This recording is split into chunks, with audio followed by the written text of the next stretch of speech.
Well, good evening and welcome to this another edition of the Republican debate on the Republican television, Camdis television. As usual, we have men of substance and caliber, and tonight we shall be talking the 40th anniversary of President Paul Biya in power. It was in 1982, on the 6th of November 1982, that President Paul Biya came to office.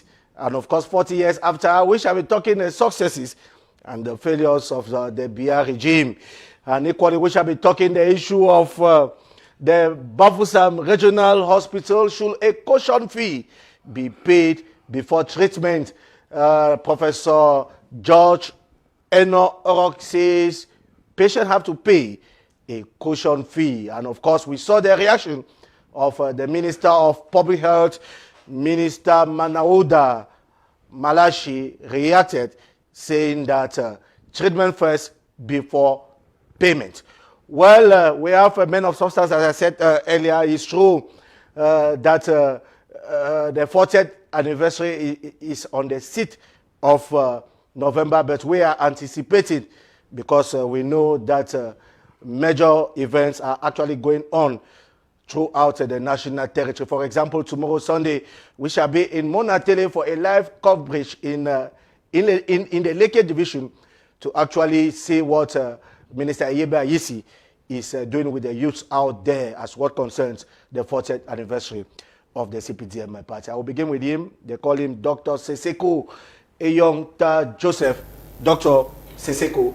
Seseko is a man of culture. He loves very much the title Seseko. Seseko, we say good evening and welcome. Thank you, Tabi Clarkson, for inviting me. It's a pleasure to be here to talk about crucial issues concerning Cameroon. I want to use this opportunity, if you permit, to appreciate three persons in Upper Banyang subdivision, the subdivisional officer, the brigade commander, and the officer in charge of the military security. I'm extending my special greetings to these three personalities because of the good work that they are doing and their professionality, especially in a recent issue that involved a friend, and they did a lot of professional approach to the issue and came out with concrete results. I want to encourage them to keep doing so because such actions pull the population closer to them and increases the confidence between the administration and the population.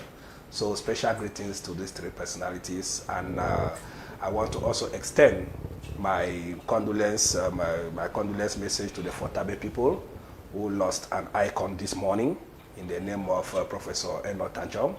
He's a Fotaberian and has been impacting so many lives, especially in the field of mass communication. I'm sure you are one of his products.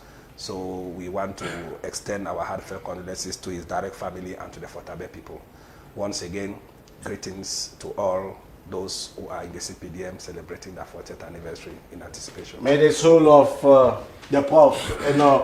Tanjong rest in perfect peace. And it's not every day that you actually congratulate people. That is very true. So it means that they are really doing a good job. Yes, you know, a friend was accused for terrorism act, whereas it had to do rather with village issues. And it got to the point where they ordered the arrest of this person. So they decided to rather investigate. And in investigating, they got the true story now. Whereas the other people were that the person was set up because of other issues out of that. Okay. And so they had even received already official complaints in relation to what the person was indexed for. So that professional aspect is what we encourage, especially in a delicate zone like that, because many have suffered such unjustified accusations where administration just reacted. So for them to have gone to the bottom of it and set the person free is what encouraging. That is why I'm appreciating them, and the population celebrated, in contrary to the population would have come out for what would have happened. So I encourage them to come. For now, you are from the civil society. I'm not mistaken. Sure. Okay, you are from the civil society. Sure. We have a militant of the USDP party here with us. He is of the communication department. They call him Atabong Cornelius. Atabong, we say good evening and welcome. Good evening, Mr. Clarkson, and it's a pleasure to be here once again to discuss pertinent issues, especially talking about the 40th anniversary of our president. I want to use this opportunity to salute the national president of the USDP, Prince Kosok, and equally extend greetings to the educational family, Professor Nalova, and Harvard School Complex, which is equally impacting lives. I want to think that we will give in our best as far as the growth of the country is concerned. Thank you very much. Yes, it's true that you were first in the PAP. Today you are in the USDP. President Koso has given you something? Well, it's not about giving me anything. I think anyone who loves his nation will want to align with any place that has a vision of development. And I do believe that USDP has the vision that can bring this country to the point where we are all in possession. He is a militant of the Cameroon People's Democratic Movement, the CPDM party. They call him Ancient Paul. Paul will say good evening and welcome to the Republican debate. Thank you. Thank you. Good evening, Clarkson. Good evening to all the panelists as well and co-panelists. Also, I would like to good evening to all those from Boyo Division in the Northwest region, which is where I hail from.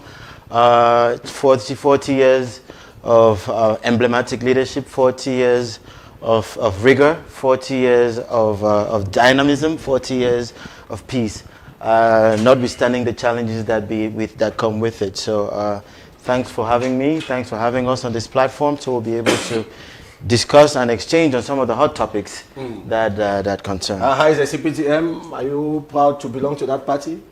Sure. As a militant of the CPTM, you have to be if you are not proud to belong to a political party or political association, then you will not be of that political association, regardless of what comes with it. There is no perfect political association or perfect political party.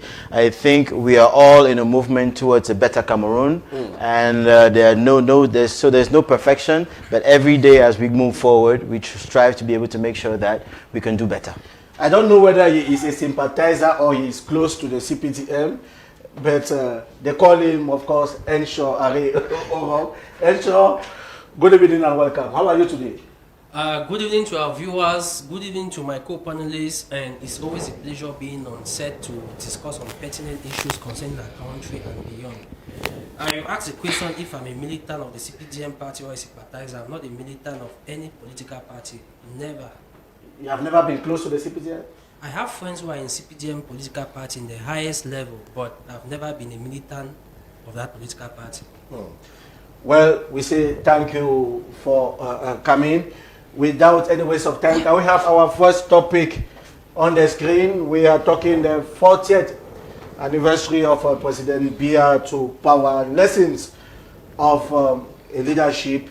I'll begin with Dr. Seseko Eyonta Joseph. Seseko, tell us, 40 years after, if you were asked to make a balance sheet of President Biya's stay in office, what will you see? Well, it is to give an evaluation or an assessment of the 40 years in power of the president and the CPDM party. It will take us about 1 month, because if we have to look at it from the premises of political successes or failures, economic successes or failures, and then we'll look at the social successes or failures, you will see that it has been an up and down situation. Firstly, when the president came to power in 1982, it was a lot of enthusiasm and euphoria in terms of the youthfulness of the person who came to power, the actions he had carried out in his different posts of responsibilities within the administrative executive chain, and the fact that he was seen as a modernist in terms of his educational background and where he was coming from. And I think those early days, some few actions, especially with his, we can call it maybe his slogan of oath-taking, which was rigor and moralization. It gave a lot of hopes to Cameroonians that at the end of it, Cameroon was going to follow the path of rigor and moralization. You will agree with me that that policy has never been implemented because there is no rigor and there is no moralization. So that already poses a problem to evaluate the 40 years in power. What do we mean by no rigor? The fact that Cameroon has top mismanagement in the world about twice and was second about twice, and presently the president has centered one of his political battles to fight corruption, means that the issue of rigor missed its point. Because when there is rigor, there will be limited corruption. And the president will not be focusing his administration on fighting corruption. You know the different corruption institutions in Cameroon. The ANIF, the CONAC, the Audit Commission, and there are about 4 or 5, if not mistaken. That shows that at the level of rigor, there is a problem. Number 2, again, still on the rigor aspect, when you look at the way civil servants carry around their activities, you will notice the element of exaggerated impunity, where people do things and they feel that they cannot be punished except they have ill luck. They take their bad attitudes on the basis that if you are caught, it means you have ill luck. And that already poses a problem of the aspect of rigor not being there. You know the number of state operations that have either been privatized or closed, not because the government did not want them, but because mismanagement was the order of the day. It poses a problem. Clarkson, you know also the issue of projects in Cameroon that were lofty or that are still lofty, that have either not been completed or don't have any head and tail. We'll talk about the case of the dams in Cameroon, which are, we don't know whether they are working, the Memvele and the Lompanga, the case of the, we have the case of the express roads, Yaoundé to Douala, Douala to Yaoundé to Simaleng, the Kribi Edeya roads. The roads are in the middle. They don't have a beginning, they don't have an end. You have the case of the Kribi deep seaport that is about 10 years old. It is not yet completed even as we speak. So when you look at some of these things, you ask yourself, what is the problem? It can only be a problem of governance. You made mention of rigor a while ago, but we have seen some CPDM militants who are in prison today because of embezzlement of public funds. Sure, that has happened. That has happened within the past 10 years. But we're talking about 40 years. So if the fight took place within the past 10, 15 years, it means the rigor aspect failed for 25 years. And when it was now noticed, that is when efforts have come up in order to reduce it. So the efforts are there. But we are saying that the rigor aspect that was launched in 82 did not follow a systematic approach where we will not have been in a situation of fighting rigor. Right now, if you look at it very well, a lot of effort is being put in to fight rigor. That is why even the aspect of decentralization is intended to fight rigor. Even the aspect of changing decrees or changing governments. If you remember, within the 40 years, the president has changed so many governments. If he does that, it's because he was looking for a way to have disciplined people in his, around him in order to work. So if you look at all those elements, you will see that all center, because when you have people who are delivering the goods, there will be little or no reason to want to change them. Just like he himself, the party thinks that he is the best for the past 40 years. They have seen no reason to change him. But on the contrary, he has been changing prime ministers and ministers severally, meaning that along the line, the results have not been satisfactory to a certain level. Okay. Ensure rigor and moralization, not a success as what concerns the 40 years of President Biya in office. That is what Eyongta is saying. What are you saying? Yeah. I am talking of Ensure, rather. Anshan. Yeah, Anshan. Sure. It's normal. I think there is no perfect leadership. If we have to be honest about it, there's no perfect leadership. 40 years is true. It's a long time in power. But therefore, it also shows the strength and the magnitude of the strength and the dynamism of the person who has been at the helm of the nation. Throughout 40 years, we've seen peace. Throughout 14 years, we've also seen conflict. Throughout 40 years as well, we've also seen a lot of development in Cameroon. 40 years ago, as we would say it, we didn't have 10 regions, but the 10 regions weren't the same in terms of development. Now we have decentralization. Decentralization is true in terms of applicability. It's taking its time. Now, no nation was built in a day. Now, when we're talking about 40 years in power, let's be honest about it too. The CPDM is a fusion of the KNDP party and the UNT party, which means, in a nutshell, the minority Anglophones and the majority Anglophones. Now, this development and this cohesion in terms of living and sustainability, it doesn't change in a day. It does take time to be able to build.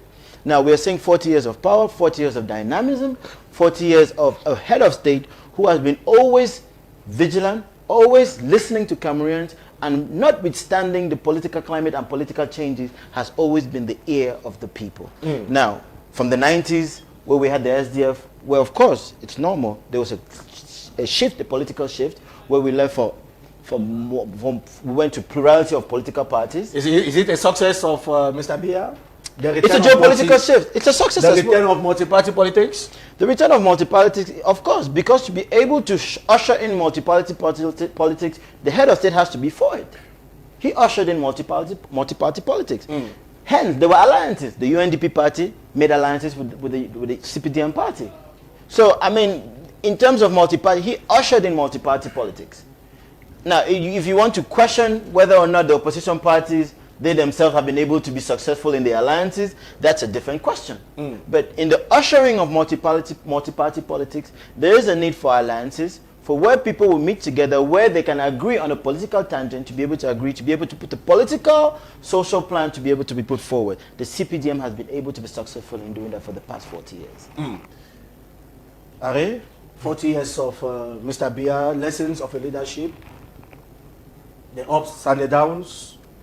Yeah, the ups and the downs of President Paul Biya's leadership are visible. Everybody who is learned, who is lucid in his head and analysis, we know that President Paul Biya has done some few positive things and some negative things. For example, his positive aspects when it concerns the political sphere. During President Paul Biya's reign as head of state from 1982, he brought in multi-party politics into Cameroon, although it was being castigated by the CPDM militants when SDF was bringing up this issue of multi-party politics in 1990. And more to that, in the political sphere, President Paul Biya has opened up the government to many political parties to form alliances. For example, we have MDR party, whom the leader, I can just say that I'm just paying an homage to him, that Kule Daisela, who will be buried today in his village in Gundai. We saw Issa Chiruma Bakari coming in as minister, not forgetting Amadou Mustafa of the ANDP party, making sure that everybody should come in, not leaving out the UPC party of Kodok, Ari Obilen. More to that, President Paul Biya has managed administratively his reign by making sure that almost every division has an elite in the government, being it Director General, Secretary General, or a minister or minister delegate. Let me come now to the negative part of his political sphere.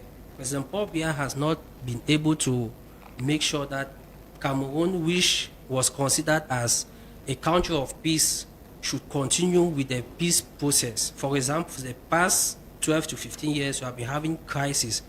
Far north, Boko Haram, East region, people leaving the Central African Republic to attack the East, people who are in the East region, not leaving out the Anglophone crisis, which has been now for the past 6 years. And more to that, they have been calling on him that there should be an inclusive, genuine dialogue. We had what was a fast known as a major national dialogue, whereas people were refusing that.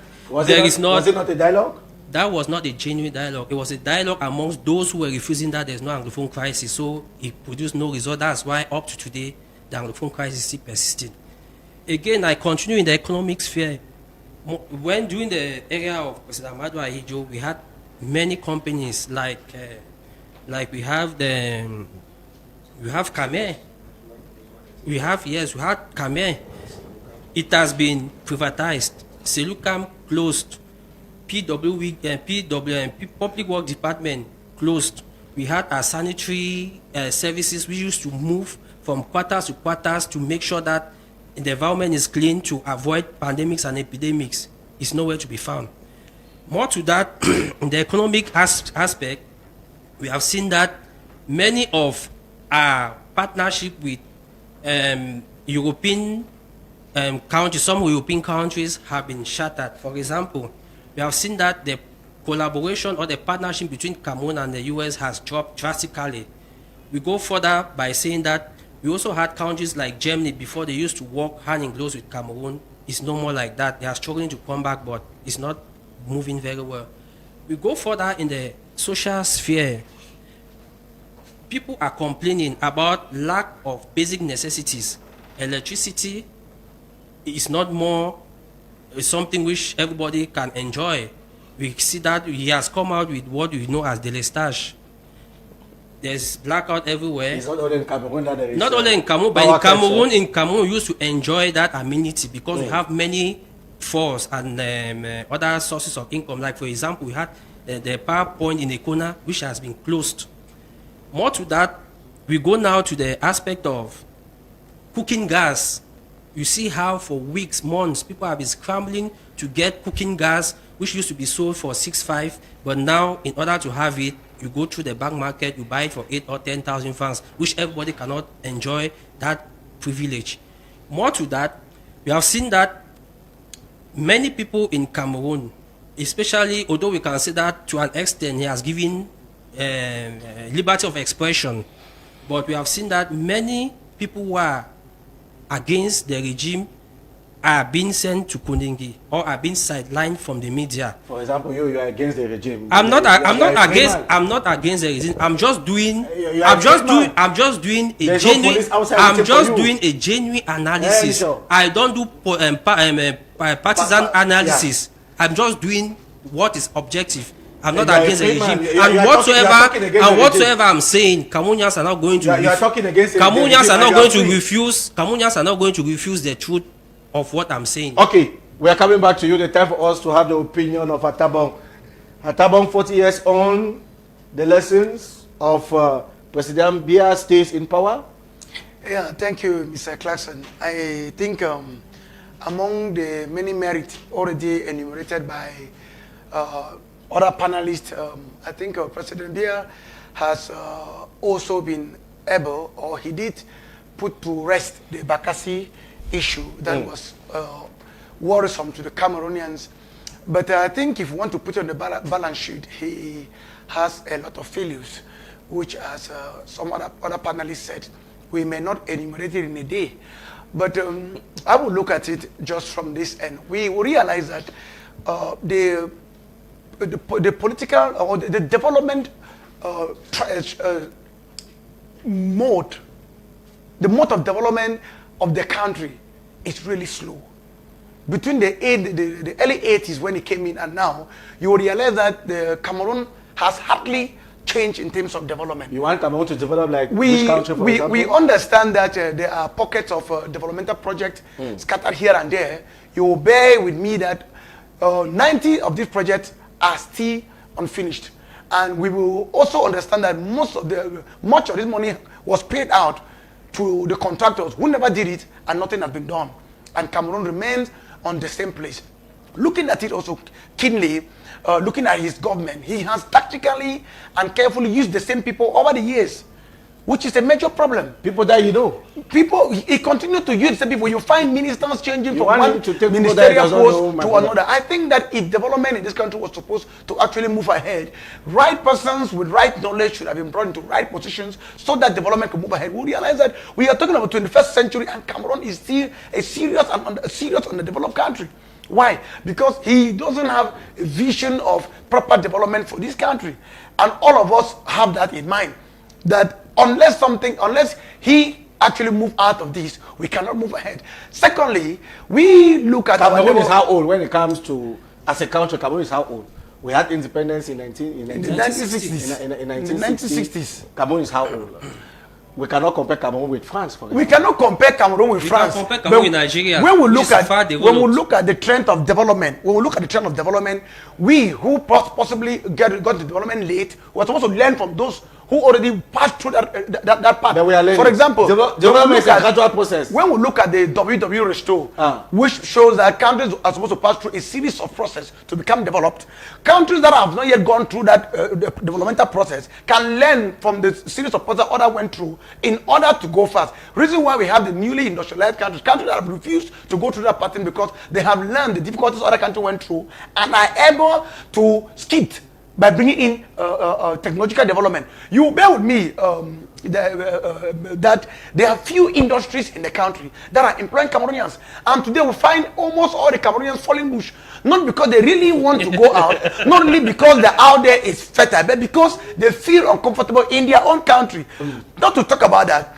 One thing is that there is need for a continuous change of power, not even because the person in place can't do it, but because another person who has observed you work has already something to invest. This is what has got Nigeria to where it is. If the USDP comes to power, your strategy will be what? We will first and foremost liberalize the political system, we'll free the ballot box. We will equally ensure that the term of government is one renewable once, so that other parties who observe our errors will come in and right it. We can always come back if we have observed. Do you think the elections in this country have not been fair, free, and transparent? It has not been fair and free because we all are aware. We see the tension. I am not aware. We see the tension that rotates around. We see the tension often that rotates around the voting period, which is clear. We see political parties advocating for a redo of the election, and we have even seen people contest the election. You saw the MRC, which contested and even went to an extent to prove it. So after 40 years, everything is black?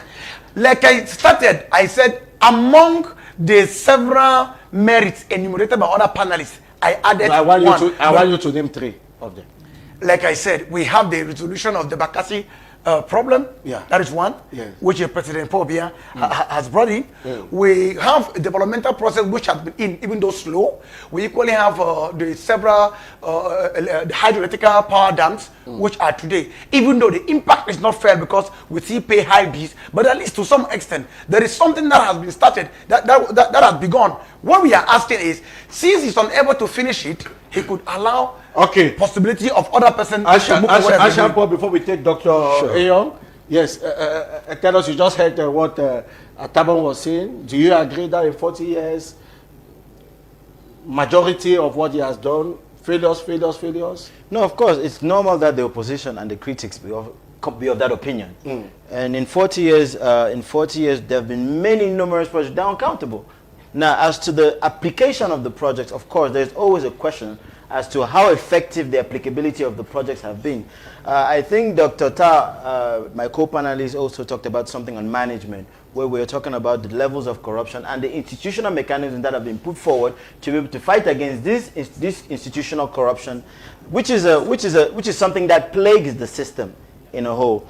But in 40 years, President Paul Biya has been dynamic. In 40 years, President Paul Biya has ushered in multi-party politics. In 40 years, President Paul Biya has kept Cameroon united. In 40 years, President Paul Biya has made sure that the sovereignty and the national integrity of the national territory is kept where it is. In 40 years, we have seen in terms of education, one of the pillars of President Paul Biya, in terms of education, we have had a higher number. If you notice, anywhere in the world you go, universities, now there are universities in every region. If there's one thing Cameroonians can always say is that if you meet a Cameroonian, the Cameroonian is highly intelligent. And that's a testament to the Cameroonian educational system, and it's a testament to President Paul Biya's will and political will to be able to make sure that when it comes to education, whether it be secondary education, whether it be basic education, whether it be higher education, at that level, there has been marked and great improvement. There will still be better improvement. Now, in terms of infrastructure and in terms of production, it is true that Cameroon has a difficulty in terms of transformation, but I would say that all African nations face the transformation difficulties. All African nations face energy difficulties. Now, in terms of the topography, in terms of the amount of investment that's needed to be able to do that, there have been economic shocks. Now, my other co-panelists talked about the high prices and the inflation. With the Ukraine war and with the other conflicts, of course, there are sporadic conflicts which have ushered in and have been shocks on the economic tangents. We have Sonara. What's the use of Sonara if we cannot have simple cooking gas now in Cameroon? You want to talk about Ukraine? I mentioned the transformation issue. I mentioned the production. We have mentioned again the economic costs that come with it. Now, we're not saying everything is perfect. But you cannot blame President Paul Biya. 40 years is too much for everything to be perfect. You cannot blame a head of state for economic shocks, because economic shocks will be felt in every quarter. There are 4 economic quarters, and economic shocks will be felt in different quarters. Now, a head of state will be able to see contain as much as possible with an economic policy.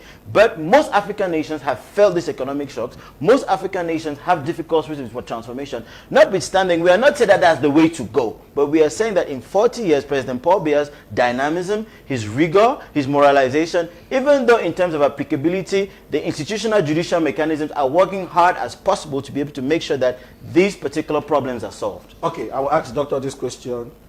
Dr. Siseko Eyomta, the worst achievement of Mr. Biya is what? Is the failure to manage the two Cameroons that came together in 1961. That is the greatest catastrophe that has ever happened to this country. And you remember, before the escalation of the crisis in 2016, we had been clamoring for high-level autonomy and for the safeguard of the fact that modern Cameroon is made up of two Cameroons, which is being refused even up to date by even some of our own brothers who come from that area.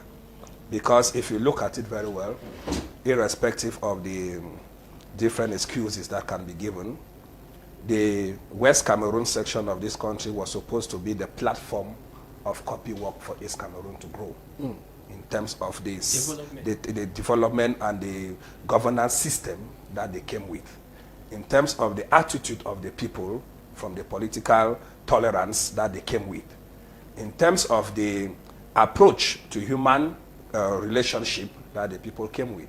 You know, it baffles me sometimes when I hear people justify 60 years of independence as being too young. They consider 40 years in power as being a progressive situation. If you have a child that is 40 years today and you think the child is still small, then you must be really joking. If you have a man who is 60 years today and the person says that he still has much to achieve, he must certainly be joking. You know, if there had been no examples in the world, it will be understood. Mr. Henshaw just gave you examples of some African countries which are not yet the best, but they have moved. Ghana is an example. Nigeria is an example. Rwanda is an example. Kenya is an example. If Morocco is an example. Mind Algeria, you, there are also political strikes in Ghana and Nigeria. Agreed. But if you take the level of development and put in Cameroon, Cameroon will move to a mid-income. Cameroon will move to a mid-income country automatically. If you ask every Nigerian if one of their Okay. I will take you an example. For example, they tarred the road from Manfi to Ekok about 5 years ago. Mm-hmm. The road from Ikom, immediately you cross Nigeria, was tarred more than 50 years ago. Those of us who grew up in Manfi, when you got to Ekok, they asked you to bid, not to enter and get in Nigeria. Yes. I'm talking of 40 years behind. True. If you take the case of the border roads between Cameroon and Gabon, Equatorial Guinea, they are just tarring them recently. You know it, you know the truth about it. But those guys had tarred their own path up to Cameroon. You remember recently with Congo Brazzaville, the president came to inaugurate their own part of the road that had been completed to Cameroon. You were there, you saw the Minister of Public Works who said they were going to make effort to finish the Cameroon side. Right. These are clear examples. So I'm not here to say things that I don't know. I'm just being factual. I was trying to say that if you go out of Africa, you have glaring examples of countries that Cameroon helped in the early 80s and in the early 60s. Singapore is there. Korea is there, Taiwan is there. Even China. Today. Even China. Yes. If you go to the Middle East, you have the United Arab Emirates, you have countries like Qatar. If you go to those countries, Tammy Clarkson, you will be marveled. These are countries that were not known 20 years ago. They were not known 30 years ago. So what has happened? They have had leadership that has put in place a system of governance where resources have been decentralized. People were able to put their intellect and their creativity into action, and governors or elected officials took their responsibilities. Today, the major problem in Cameroon is that of the system of governance. The system of governance does not permit even creative people. When Mr. Achan talks about productivity, there are people in Cameroon who can transform, but the system does not permit them to do it freely and to a certain level. There are people in Cameroon who are good administrators, who are good management experts, but they have not been given the opportunity in terms of social justice and the freedom of growth for them to excel. So that is where of our democratic moves. we don't have democracy in Cameroon. Please, sorry to say that. There is no democracy. No, we have a system of governance called democracy. We don't have democracy in Cameroon. We are still thinking of being democratized. What is democracy in the first place? Government of the people, by the people, and for the people. And for the people. If it happens that a system where the CPDM is in power, for example, which has been there for 40 years, Cameroon has about 30 million people. Those who are voters, politically active, they are about 6 million. Right. The CPDM wins election with 2 million people or 2.5 million voters. It tells you already the degree of apathy that has been produced in the political system because of no democracy. Again, when you have a system where you have 300 political parties, that is not democracy. Okay. Because in a democracy, they have to streamline. So allowing people to have their own political parties is not democracy? No, it is a game intended to weaken the political environment so that people who are hungry come into the scene and try to see how they can grab their own ticket. According to you, there are many political parties. Take for example, there are opposition parties in Cameroon that gave the Cameroonians the impression that they were going to be best if they come into power. Fortunately, Cameroon did not fall in that trap. Once they gave them little cake, what has happened? Today, you ask yourself, what if we had voted this person president of this country? But they were very strong and giving the impression that the CPDM was zero. The CPDM, but so I need to say that what we are trying to analyze, Tabi, in a debate like this one, is not to appreciate what has been done because it's supposed to be a responsibility. We are looking at what has not been done and that could have been done. That is where our focus is. And if we don't do that to the CPDM, please believe me, before we are in for another 40 years of backwardness. Let Ashang say something. At least for us to be able to defend. The critical analysis, ideological, subjective view, which is given, it's okay. But you cannot say that there's no democracy if you can express your own views here on a television channel. Which means it is democratically open for you to be able to express yourself and express your own views, whether they be subjective or whether they not be subjective. Now, I don't think Cameroonians are very mature, and I stressed on one thing in terms of the education. Cameroonians are educated and mature enough in their education to understand that if you come forward with a political platform, and that political platform does not respond to their basic needs and their basic ideology for what they see on a daily basis, they will not adhere. That's politics. Politics is not something where you would hold people and subject them there because I have an educated, highly intellectual view of the way I think it should be. Maybe say because West Cameroon should have been this way or East Cameroon should have been this way. Geopolitically, Cameroon has evolved in 40 years. He said it, doctor said it. In 40 years, the child is no longer a child. The child is a mature adult. Yeah. So that mature adult has the right to be able to think for themselves, not for other people to subject them an opinion which they don't hold on to. So in 40 years, we have done something. In 40 years, that's why President Biya has done something in 40 years. He has done a number, and that's why children call him the father of the nation.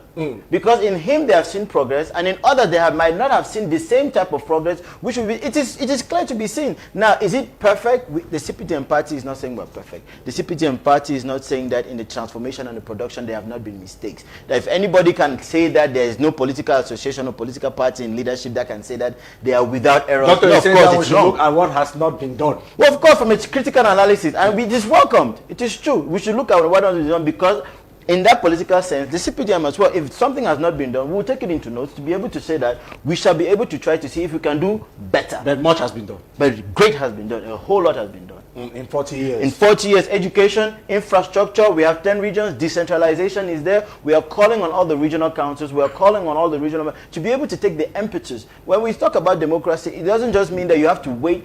Decentralization means it has left the central side and it has gone to the regions. Be able to be gutsy enough to take these actions, enact these actions within their regions, to be able to open up in terms of education, in terms of finance, in terms of bringing in investors, so that when the geopolitical and economic sphere, they can be able to attain the transformation needed. And sure, 40 years on, you just listen to Doctor and of course, Anshan Paul. Do you think that democracy in 40 years, we can say Cameroon is a democratic country? Cameroon is not a totally democratic country. Why? Because it's just on paper. Why am I saying that? Because you have in an election, people go for an election. As Doctor was saying, you are 25 or 30 million of Cameroonians. If maybe 4 or 5 million people do register to vote, it means they don't expect anything from the ballot box. They know that it's not real, it's not genuine. And secondly, in a democratic sphere, you allow people to unleash their utmost views, even being radical in which way. But in Cameroon, you will hardly see that they allow people to be radicalized. We see many militants of the MRC party who are in Kundenge and other prisons in New Bell. Some militants of the SDF who were sent to this thing because of their political views. It's not something which I'm just imagining. Are you sure that they respected the norms of the march past that they were organizing? If you don't respect the norms, what should be done? If they don't respect the norms, there are other means which the government can use to dissuade those people rather than sending them to Kundenge prison, where the prison is even too small to contain high-level bandits. And secondly, in Cameroon, they have been saying that there is separation of powers, executive, judiciary, and legislative. There's no separation of power. We see how some ministers are challenging the judicial sphere, that they are not going for any audition, that who are those procurers to be giving them orders or to come and respond to their questions, whereas some of those procurers were proposed by some of those ministers to be appointed. Exactly. That's the Cameroon in which we are. And more to that, we have seen how in the legislative, we see top-ranking officials there defying the authority of hierarchy. How can somebody who is at the lower house challenge the protocolar duties or somebody who is at the upper house to receive New Year wishes before his hierarchy? Those are the things we are seeing and witnessing in Cameroon. And more to that, my brother said there are many universities which the head of state has created. It's true. But if you create universities, people become enlightened and they don't have job. It's a time bomb to the society. Exactly. And that is not all. We have been seeing how people have been striking because they have been watching TV, they have been enlightened by the knowledge they've gathered in and out of Cameroon, not picking jobs because Cameroonians... To have educated people is a nice thing, it's a good thing. It's a good thing, but if somebody is educated and that person's stomach is empty, it's a danger to the society. That's something which our officials need to note down. So are you saying it's a bad thing to have created universities? It's not a bad thing, but create universities, create an enable environment where those people can be recruited, or startups should be allowed to set up their companies. They are saying that in 72 hours you can create your own companies. It's something which is a mirage. It's not true. Yes, so all those things that the government has to look into. Was talking about decentralization. Since the head of state said there should be decentralization, and those who gathered during the major national dialogue that there should be decentralization. Wow. For how many years now, officials who are Yaoundé have not been allowing those who are in the northern and south regions to have upper hands over that. Can you imagine that chairs in those offices, so-called decentralized office, are bought in Yaoundé and sent to those people? Computers. They cannot manage their own budget. Computers. It's still being done from Yaoundé. Is that something genuine? That's why I was talking of a genuine major national dialogue, so that things should be genuine and that there should be less problems in Cameroon. Yes. Atabong? Yes, thank you. Just to kill in, I think one of those lies soon to be accomplished, which has been propagated by the system in place, is emergent by 2035, which is being sunk. And as I want us to see it, a lie that's going to be accomplished, because if you look at it very carefully, the system in place is used to signing decrees which are never accomplished, which are never followed up. But the people are made to believe that things are working.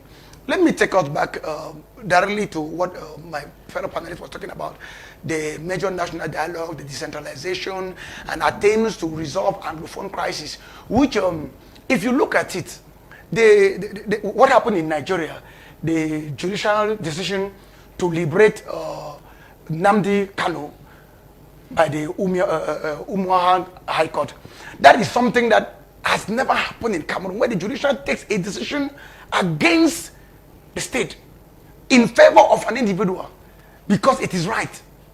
That is democracy. We have never observed it in Cameroon. We are not observing it, and we are not going to observe it anytime soon. Because any challenge against the system, it doesn't matter how factual or good the challenge is, it is considered a crime. We have several people who have been arrested because of embezzlement, and the money has not been retrieved and have been locked up. What change is it bringing to Cameroon? We need the money and not them to be locked up. And we are talking about us being, 40 years, about 40 years, and people can sit here to tell us that a lot has been achieved. We have children who were born in this country, who are married and have become self-sufficient on their own with the same persons see in the same place. And they have nothing to take back home. Just like we're talking about education, and you rarely mention it. Education without an environment for the people to survive on their own is of no use. Because we rightly know that the government cannot employ all the Cameroonians or all those who are seeking for jobs. You will see a job opportunity or a concours which is launched. We want to recruit 100 persons and 10,000 persons applying for that job. And imagine how much they spend to compile the documents. And at the end, for the 100 places, maybe 70 are already occupied by people who can pay for it. How many people who cannot pay for it, but who are qualified, will be able to fit into those places? Now you realize that a large population of Cameroon is suffering out there. They can't move ahead because the economic environment is not free and fair. They can't exercise their right. The law takes only for those who don't have a backup. So you realize that unless we evaluate it on this point of view, like Dr. Riley said, looking at the demerit, we can't move ahead. We are not in place to say they want to kill the system. That is the reason why the USDP has always cried for a one Cameroon, two system, so that the right should be given to the indigenes to select their own people, give them a vote of no confidence when they think that is right. Without this, we'll continue to see that we will remain the same place. And the party in place, the system in place, has a lot to do, if not give it over to the next person. I would like us to take this aspect of freedom of expression. Dr. Eyonta Siseko, we can say at least there's freedom of expression. Mr. Tab is also a chief. Yes, I know. I know that he's also a chief. So it's Chief Dr. Siseko Eyonta. Okay, Chief, tell us. Well, Tabi, we have rightly said here that we are talking about relativism, and if you listen to us speaking very well, you will notice that we are being very selective in our choices of words. It's true. Because if we were to say things the way they are, this studio will go on flames. So we are being very moderate in the words we are using. Otherwise, we would describe something that is real. We are describing what is closer to real because we don't want to be very real. You know, if we were to be allowed to speak our minds, we will come on this platform and quote specific examples of bad governance, with names of cheats, personalities. with names of personalities. Of course, we will not be free. Whereas in other countries, they will take it seriously, call you and get those backups and investigate and probably bring a change. But that same person will come after you. That is why you see I've told you that we're being selective in what we say here because we don't want to put the country in fire. But in other democracies, they will instead ask you to say those things, and when you say them, you will not be held responsible for them, but they will instead investigate those things. Therefore, the fact that we come here to speak does not mean that there is freedom of speech, because freedom of speech is saying things the way they are without being pursued. Since we started saying that there is bad governance, have you seen us call the name of the person who is in charge of the roads not being good? Or we say that the dams have not been completed. Have you seen us call the name of somebody? But people are responsible for it. In a freedom of speech situation, we will call their names and nothing will happen. But if you call it, it will not happen. Therefore, that is the answer to your question of whether there is freedom of speech or not. And you see, when we are trying to be moderate, it's not because we cannot be negative. Like my brother is saying, people are subjective. Those is words, they don't use them on platforms. Subjectiveness means that you are saying what is not real. When I say that the road from Cameroon to Congo-Brazzaville was not completed, it's not subjective. We saw a minister there who promised the president of that country that we are going to try to finish our own part. Today, I talked about the case of the road from Manfred to Ekok. The minister is promising to go and inaugurate the Cameroon side of the road. The Nigerian side not be inaugurated because they had done it ever since.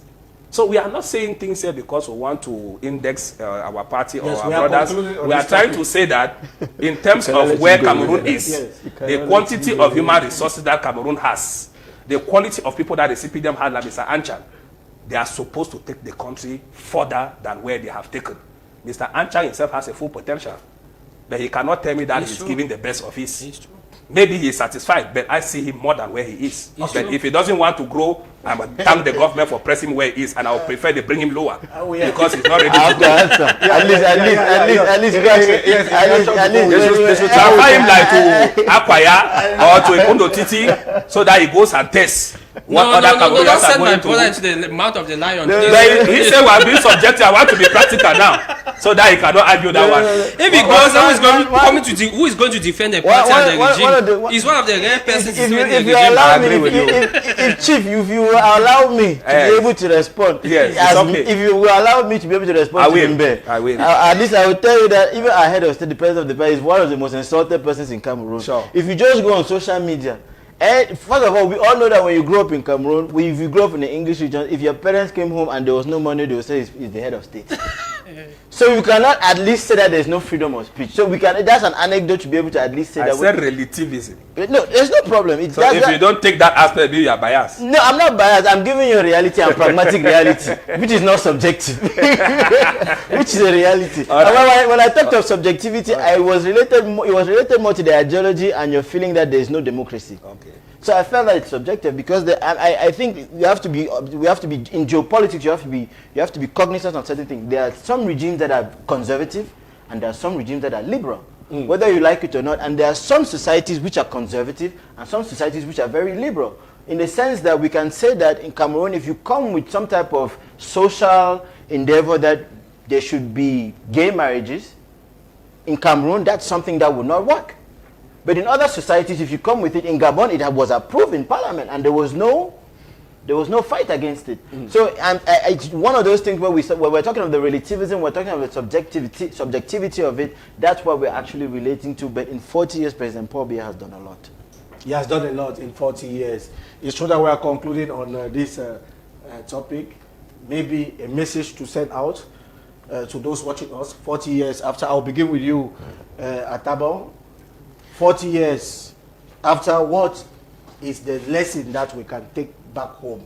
40 years of leadership of President Biya and the way forward. 40 years after. Yes, thank you very much, Mr. Clausen. The lesson to take back home is that 40 years and the balance sheet of it's negative. We want a situation where the power should be returned to the people. There should be perfect democracy, and the system in place should learn how to give the opportunity to the next person to carry the relay, so that together as one we can move the country ahead. And equally, there should be unity.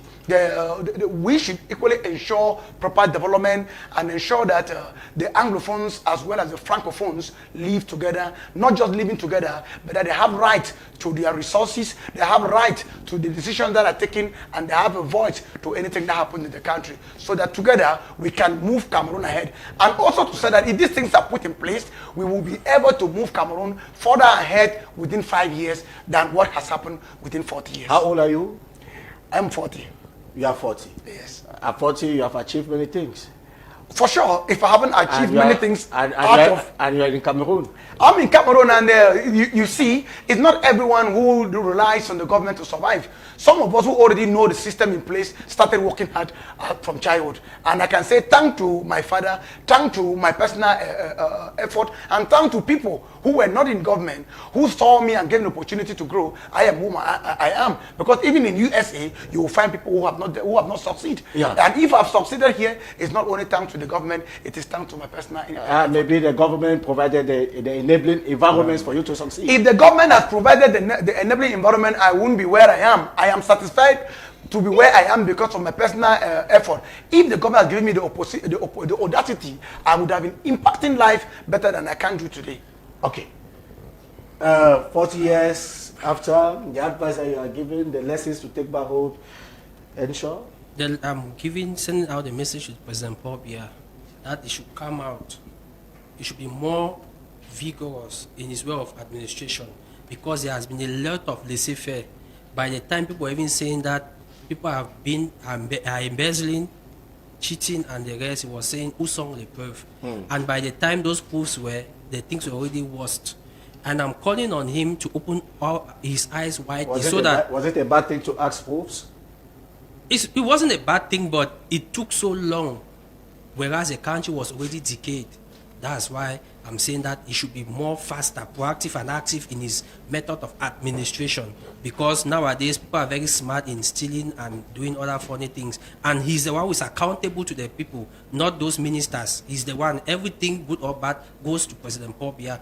And more to that, I'm also calling on Cameroonians to also make sure that this country becomes a prosperous country 2035 by putting their hands to make sure that to accompany President Paul Biya to leave a legacy of development.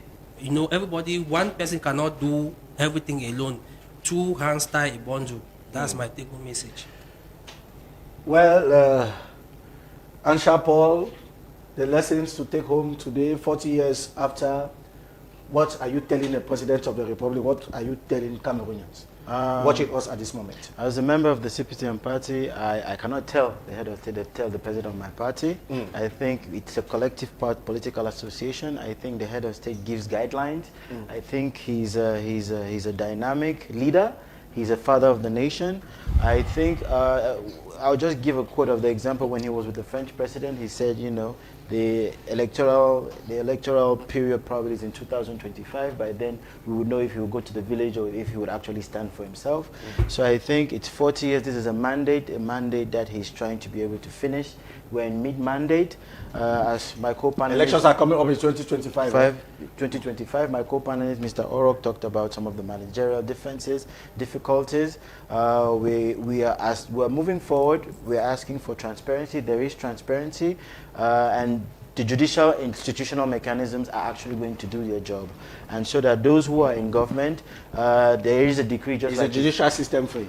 The judicial system is free because the head of the judicial system in itself is the President of the Republic, and he's the one that gives the tone as to the judicial system. And if we have been able to see many other people being incarcerated for things that they did which were wrong, the President of the Republic, the head of state, would definitely be the one to be able to judge and make sure that the judicial system is actually followed.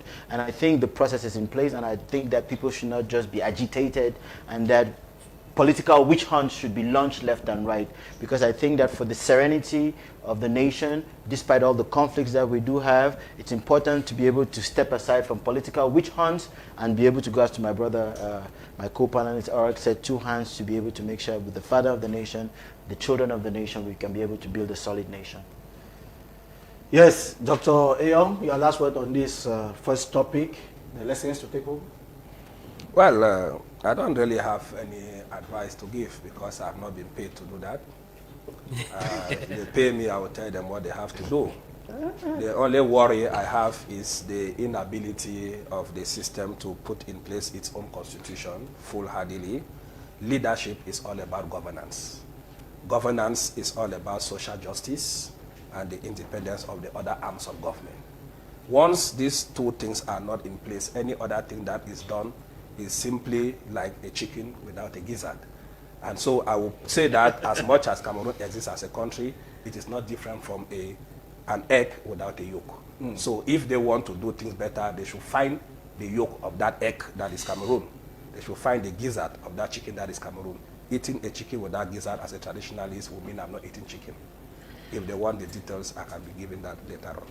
Well, it's Chief Seseko, Dr. Eyong Joseph, a man of Proverbs.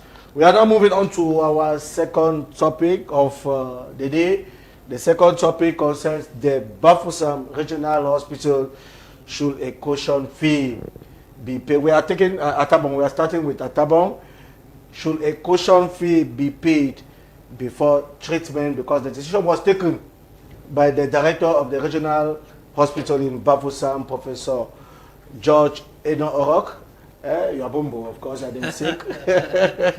Okay, tell us, Atabon. Yes. Do you agree? Do you think a caution fee be paid? I think it is totally wrong, especially considering the country we are in. Cameroon is a developing country where about 3/4 of its population live below the actual average.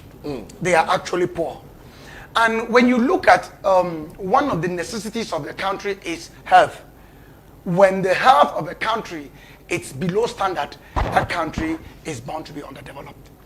We are instituting a caution fee of up to 50,000 in a country whose people live below the poverty line to pay, and the people whose mode of life helps them to continuously suffer from illnesses. If we look at one of the Millennium Development Goals, about 3 of those goals talks about health. The maternal health, ensuring eradication of diseases, HIV and AIDS. I think this was goals taken during a UN summit. And if you see that about 3 of these goals were considered on health, it means that health is an important aspect of the nation. To institute a caution fee, not just a fee, but up to 50,000, that when we look at the minimum wage in Cameroon, is not up to that. Is it not a disgrace? Because when you look at the minimum wage that was set by the government, it's not up to 50,000. And they're asking people to pay 50,000. And we know that 90% of this population suffer from illnesses ranging from the most simple, which is cough and cold, to the most serious one, which we know today as HIV and AIDS. And they are supposed to visit the hospital continuously. An average African family has about 6 persons. Imagine that within a year, 4 of them are sick. And they have to pay 50,000. Are you saying that government has to pay all the bills? The government does not have to pay all the bills, but paying a caution of 50,000 francs is indirectly refusing. Because we have seen some patients leaving the hospital with bills. Let me come, Mr. Clarkson. Asking patients to pay a caution for 50,000 francs is indirectly refusing them the access to health. Because you and I, you bear with me that sickness doesn't ring a bell before coming. It doesn't announce before coming. We have seen cases in La Cantini where patient died in front of the hospital because of this attitude that you have to pay money. I equally understand that the government knows that some patients escape without paying. But the government should investigate. Why do patients escape without paying? Because they don't have the means. And what has the Minister of Health done? What has the country done to ensure that these people do not escape with their bill? They are able to pay. That is why I bring the caution fee issue. The caution fee issue is a very big error. It's a very big error because if you notice, let me bring you back. We were talking about the issue of COVID a few months down the line. And when you look at the number of COVID deaths that were registered by Cameroon, if you want to investigate the reality, it was less than 40%. Because 90% of those who died of the COVID itself never went to the hospital to be registered. That's the fact. So if we are beginning to refuse this women to go to the hospital, even for a little treatment, how are we supposed to survive? I want to believe that the government did a lot. And maybe we see the free treatment of malaria, the giving of antiretroviral drugs which are free, and then other things the government is doing. And then we are imposing this. Who is going to suffer? They are the masses. Because the rich who are up there have their money. And let me tell you, most of them, they don't even treat themselves in Cameroon. You are going to punish the indigenous Cameroon who does not even have the means to survive, but to pay the caution fee. According to you, it's a poor decision. It's a poor decision, and that is why I want to really salute the outing of the minister who took a major decision before it went out of hand, because the agitation of the population was an indication that it was a wrong decision. And as we have always said, the population of Cameroon has been unable to agitate because of the counter reaction. Thank God the minister took an action. So we can say that is democracy because government has listened to the people. It is not democracy. It is. The minister was careful because of the counter effect. What should be done with the regional director? Well, I won't say anything should be done. I want to say that everybody learns, and I think the action he took, the population had come out, and he had realized that what he did was not correct, and we need to live in synergy. And before certain decisions are taken, there should be consultation, there should be research before decisions are taken, so that we avoid counter decision. You take a decision, and then within 24 hours, you are asked to reverse it. It is tarnishing to the personality. And sure, your namesake just took a decision. It was a very controversial one. Tell us, should a caution fee be paid before treatment?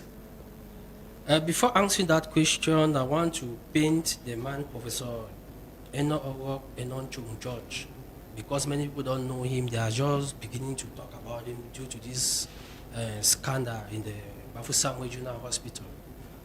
Professor Eno Orok studied medicine in Nigeria.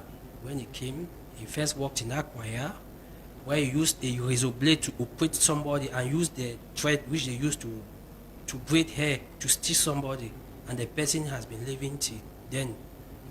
He went to the Zoitele subdivisional hospital where he worked there for many years. From there he came now to the ministry, being sub-director, director. Then he was appointed as director of the Biya regional hospital, where he did a great job there That's how he came as the regional director of the Bafoussam Regional Hospital. It should be noted that Professor Eno last year in November was given an award for managerial skills. I want that people should know that. Now I'm coming to answer your question. That yes, that is the caution fee authorized, or is it good to be paid? I will say that it's a social contract. Professor Eno did not take that decision alone. You have board members in the hospital whom, for the director to take any decision, you have a board chair there. You have board members that they give directives to the director general to do what he has to do or not. So as it's been put to the public as if he's a bad man, he didn't do it alone. It's a collective decision, but as is the director general that everybody is seeing, is there being castigated by everyone. The minister, that's it, the minister of public health came in to counsel this decision. Yeah, it's a good one because it's a social contract between the public, the population suffering, and the hospital in which they are looking for treatment.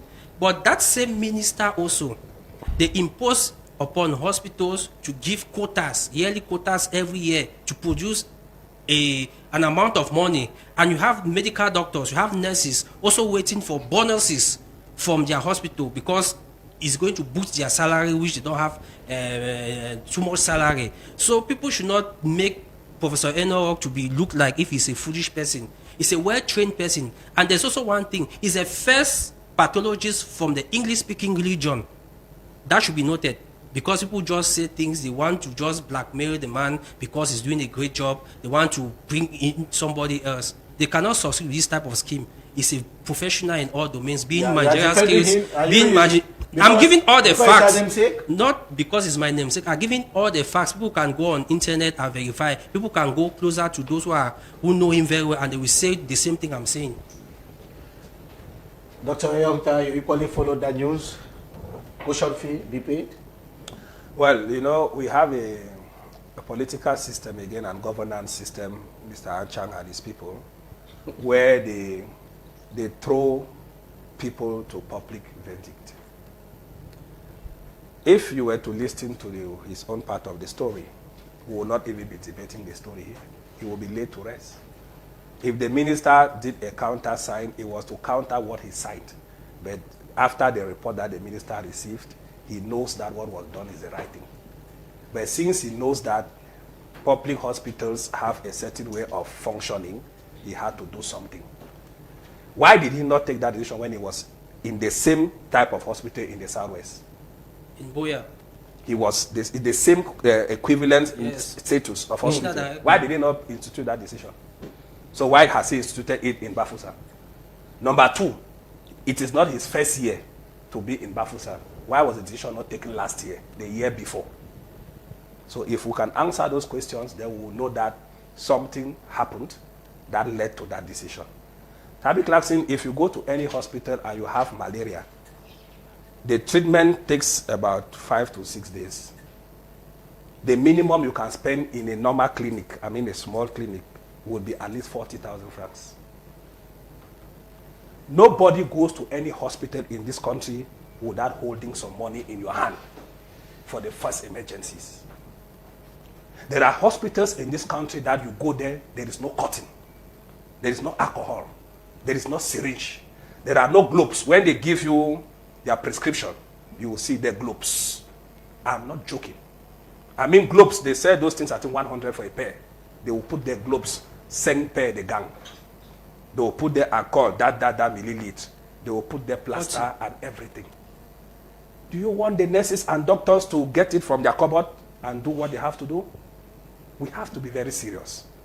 And the money does not ring bell. This is what the money says. The money says caution, meaning that if they use it and there is part of it, you will be refunded the money. That is what they say. They didn't say you pay 50,000. They say you give a caution fee to facilitate the treatment.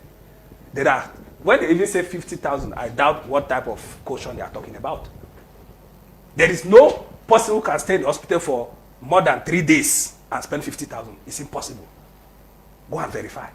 It's impossible. Only when they start the test, then they go to the treatment, then it goes to your hospitalization, you will be already above 50,000. So that caution to me was a child's play even. We should go in for what they call health security or whatever, I don't know what they call the name, I think social security or something. It is already in the pipeline, there are documentation already being worked in the government.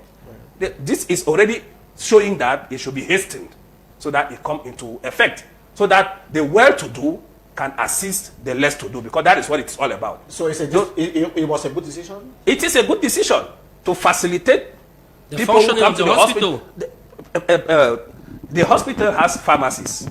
Do you know that most often 90% of the drugs they prescribe to you are not in the hospital? You must go to the pharmacy outside. I'm giving you facts.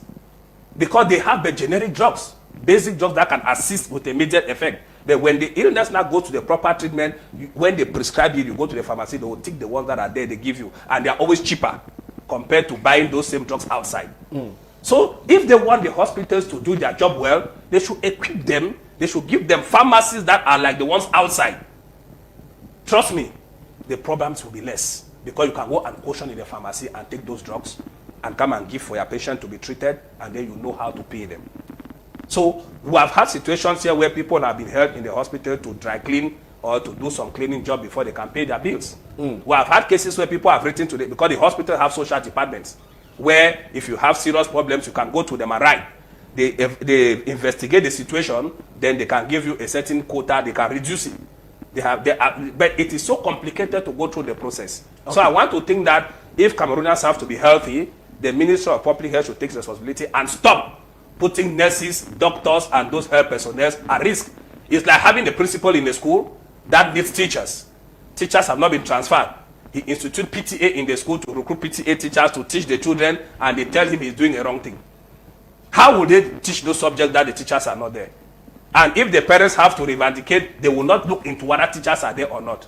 Whereas the parents could be able to support the school and get those teachers for those subjects, and then the school is effective. So to me, it is a debate that has not been balanced in terms of listening to It was a good decision taken. It is taken by yes, by it is Professor- indirectly instigating the social aspect we put into place so that hospitals should have some, we can call it reserves to be used for poor people when they come to the hospital. But sickness because a rich man, sickness does not ring a bell. no, sickness that takes you to the hospital means an emergency, and by the time you are going to the hospital, you must. The money. first thing you look for is money. I tell you, I'm not joking. Money. Or as you are going, the people you are calling, you are informing them that you don't have money, they should meet you in the hospital with money. If you don't have somebody to call. When you get to the hospital, they start, when it is emergency like accidents, Yeah. they cannot be asking for caution. They start doing the work, and then, but it will be limited to basic first aid. It's true. When it goes to certain type of Operations treatment, and the rest. for example, if you go to with a wound in the hospital for an accident, they can clean the blood, they can put betadine there, and if they have to stitch it, and the doctor does not have the necessary equipment, what will he do? Some of them take the risk and do what they have to do, and then what should happen should happen. They may be taken to court for that, and they have taken others to the court for that. So I think they are beginning to become more conscious and trying to be careful not to fall into traps. Achampol, Sure. Bafos Aboriginal Hospital, a caution fee be paid before treatment? The caution, it's a very delicate issue because I'm not a medical practitioner myself.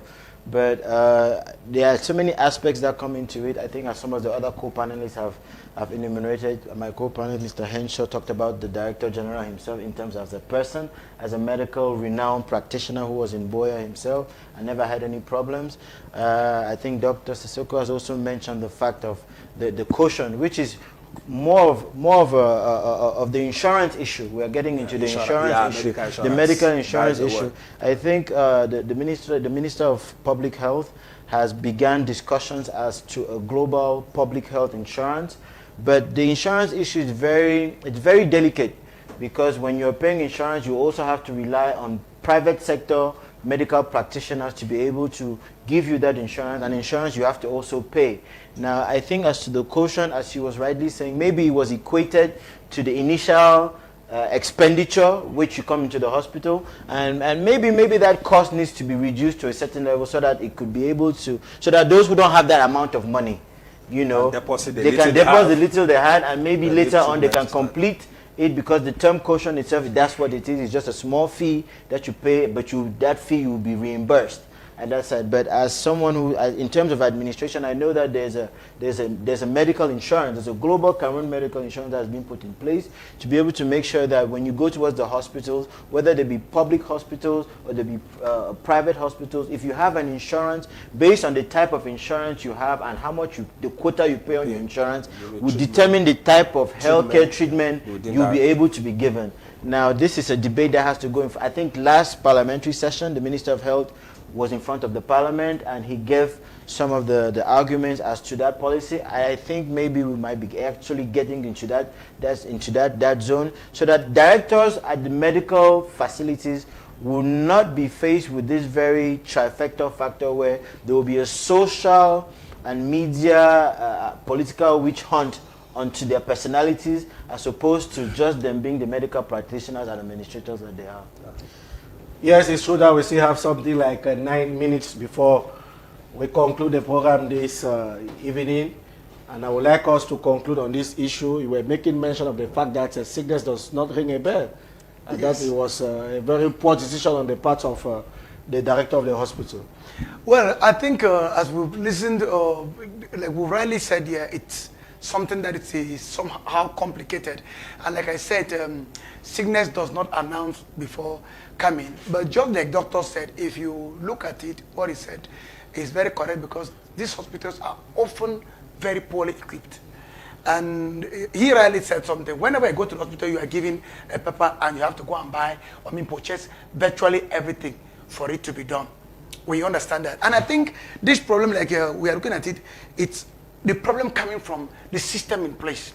If this caution were to be paid and there is perfect decentralization, there will be total comprehension of how it's supposed to be done. For example, the caution to be paid possibly by the Yaoundé city dwellers will not be the same like going to be paid by possibly people from the western region, or maybe from somebody from the suburb. Yes, from the caution will vary, so that the government can then redistribute the caution to give a balance in various places. But I have a worry at the level where, what if the person does not really have, because the reason why people stay in the house and go to hospital later is because this decision is very unpopular. People are criticizing the decision of the caution fee. Just like it has been said, yeah, they may be criticizing the decision, but let us keep the personality aside. Some people are even asking that the minister should dismiss the director. I mean, some people, that means... What is your take on that? No, people are becoming sentimental, because Cameroon, first and foremost, will lack health personnel. We lack health services. And a personality like that one, who has not done an error in terms of his professional work, should not be sacrificed because of a decision which probably the undertone is politically oriented. We are looking at the decision and not the personality, because he has never done a health error throughout his professional life. This is where we talk about wish hunting and ill-minded people. That is why we are talking about, if there was perfect decentralization and he was acting in his own jurisdiction, this will not be criticized, because he will take a decision based on the people in front of him. Yes, I know that Isuabombo is an namesake. Should he be dismissed? No, as some Cameroonians are asking the minister to do? He should not be dismissed. He's a professional. He has managerial skills. As I rightly said, he does not take a decision solely. It's consensual. And he has been doing that for all these years. People are there wish hunting him for him to be sacked. But Professor Enorok is a genuine medical practitioner, and Cameroon needs him to continue his good job he has been doing since 30 years ago that he has been practicing. And more to that, I'm calling on... Not very far from 40, eh? Not very, yes, but he's not very far from 40, but he's doing something great to the population. That's why he has been doing for all this while he has been practicing without having major problems. You see, you have some people want to witch hunt him to be sacked as the director of Bafoussam Regional Hospital, but I bet you it's not going to be okay, because the population knows his word when it comes to medical practicing, and they know that he has been set up by some people who are who have bad faith. But do you think such a decision could have been taken without the minister knowing? That's what I'm saying, that this is how hospitals function. In a hospital, you have a board chairman, you have board members. Then from there now, they take decision during the board meeting, and they channel it to the director who implements the thing, because it's the person who is running the hospital from daily basis. He doesn't take decision alone. So people are just there hiding behind, sending in front so that they say that he is Professor Enowo who has taken that decision. He's not taking it solely. And I bet you that if you ask him, he's going to bring out proofs that he was sent by this person, that person. As I know him, somebody who is vocal. Okay. Dr. Seseko, Chief Eyokta, your last word before we go. Should the minister dismiss the prof? Well, if we have one of the most humanist medical professional I've known throughout my life, one of them is Professor Enowo George. It's true. Without mingling words. It's not mixing that we are all from the Manu division. That is why I keep saying that they should go and go to the Biya Regional Hospital and see the transformation that he did there in terms of even the Bafusam Regional Hospital. Even the Bafusam Regional Hospital. Go to the Bafusam Regional Hospital and ask first, from the money that was given for the renovation of the hospital, go and ask the quality of equipment that he put in that hospital. Number 3, go and ask the personnel in that hospital the vivacity of his effectiveness when it comes to control of work done and how the work should be done.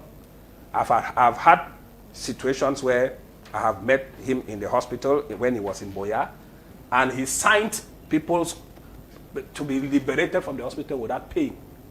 I've had corpses to remove from the hospital where we went and met him that he had overdue, and he called the person in charge of the head of the mortuary and told him to deduct the money or reduce, I think after a certain number of days, they dropped the amount to be paid and all of that.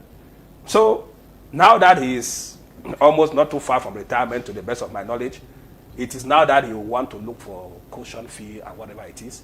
I have told you that if they were to interview him, he's a very vocal person. Yes. He's a very vocal person. True, he's not genuine. partisan. Yes, and he's not he's political. not into those things. So if they were to talk to him, which I know the minister has done, as I told you in the preliminaries, you will see that those decisions are guided based on circumstances of that hospital. Yes. So it is real, it is clear. So the minister knows the truth. So if people are agitating, it's just like people usually say the president should sack somebody, the president keeps the person. Because he has other dimensions and other considerations for that. You are saying that so to me, that is not even where he's supposed to be. Yes. But since it's his profession and he has to be there, he was first in the last place that he left Yaoundé was head of pathology department in the general hospital. No, in the general hospital. Yes. In the general hospital. But he was doing that alongside the ministry, and he is a lecturer in the university. These are people who have not let go the fact that they are professionals to just work in the hospital. He is teaching in several universities, one of them being the University of Biya, where I know that is where his professorial listing came up based on the number of students that have passed through him. So we don't, you know, I don't always praise people even from Manu. You know it very well. I don't praise them when I know what they are doing. I would better not talk about them. If it was that type of bad person, I would have avoided talking about him here. But to be honest, as we have said here, they should not be sacrificing people without knowing the other part of the story. For this case, the decision looks hard when you look at the economic standard of Cameroonians. But when you look at the fact that health is the only thing that exposes somebody's poverty and that can lead to death, then you see that people go to any length in this country to treat themselves when they are sick, not to talk of the ordinary person.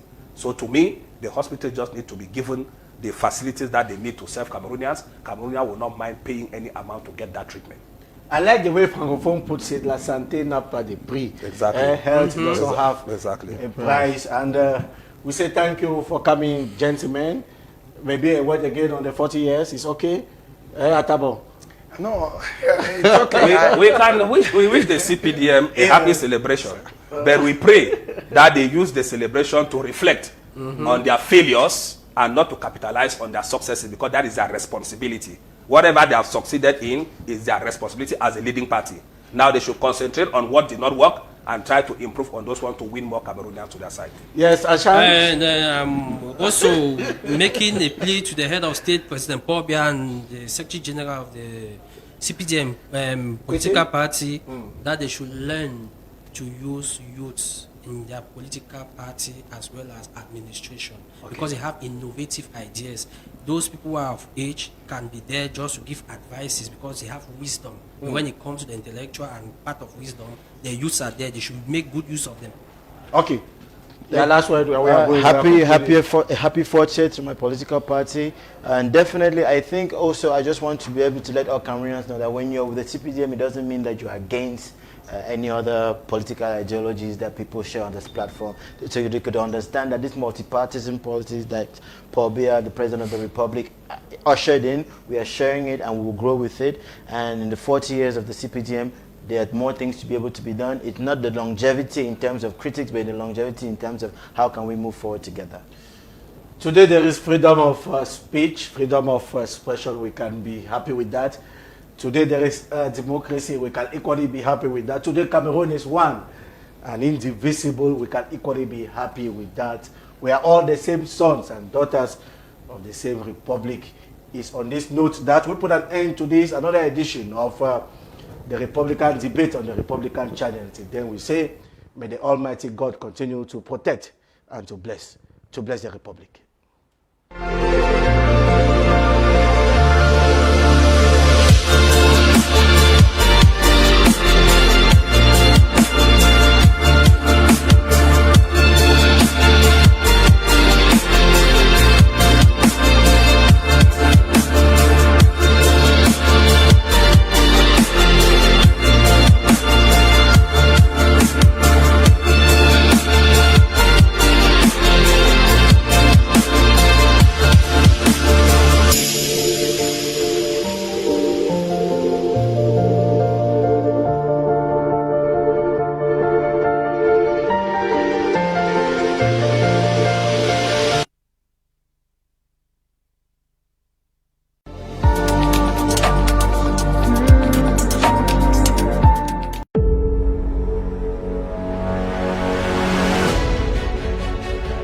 En Afrique, Dieu a créé un pays exceptionnel, le Cameroun. Une Afrique en miniature en raison de ses multiples ressources naturelles.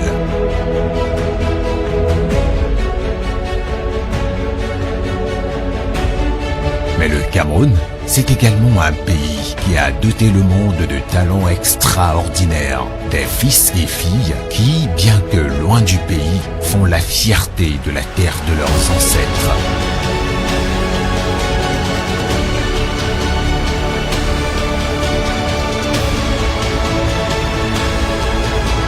Ici ou ailleurs, dans les gènes de chaque Camerounais réside une détermination à réussir, une volonté inébranlable à briller, un fighting spirit des meilleurs et un esprit de vainqueur qui le pousse à travailler avec ardeur et à exceller dans chaque domaine, quels que soient les obstacles.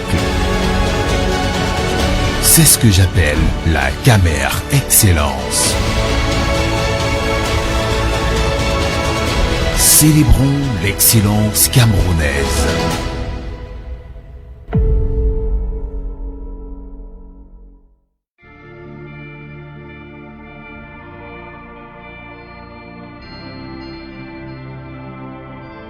Our country is said to be the embodiment of Africa.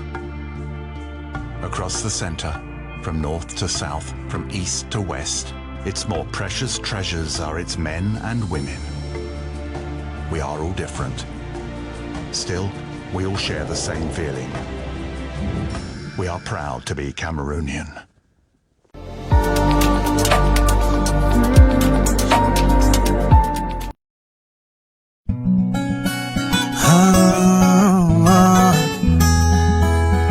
Alphabet Records.